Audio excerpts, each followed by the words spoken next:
Liverpool have been knocked out of the Champions League by PSG on penalty shootouts after Darwin Núñez and Curtis Jones missed their penalties.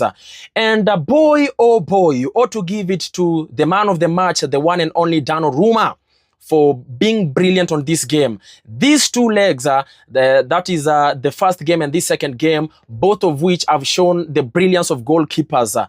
The first leg was Alisson, who was just too superb and too good on the game. But of course, on this second leg, Donnarumma has saved so many chances and opportunities that Liverpool had. Equally, Alisson was also good on the game today. And of course, in as much as he was good, Donnarumma, of course, saved the day today, even especially after saving those penalties. This is a game that was very exciting from both teams. Both teams were playing entertaining game of football, exciting, top quality from all the players. But of course, unlike the first leg, Liverpool today, they played better. They looked very present on the pitch. They were taking their chances. It is just that Dembele had to score and the game ended 1-0 and they had to go to extra time. So PSG qualifies into the quarterfinals. And you ought to feel it for Liverpool, because Liverpool have been very brilliant, and especially after finishing number 1 on the first group and on that Champions League table. But now they've been knocked out by PSG. And the question that everybody is asking themselves, is this PSG's here?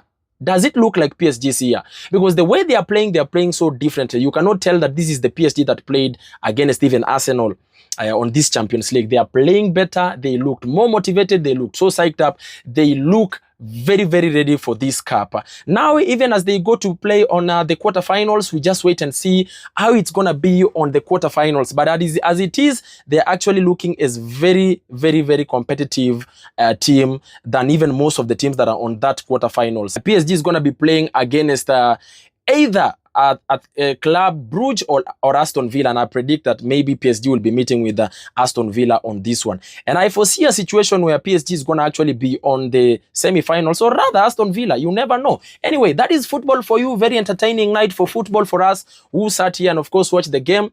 And football has its moments. You can be good in this game, the next game you're not good. And you know, you never know what happens in football. And that is the reason as to why we watch this football.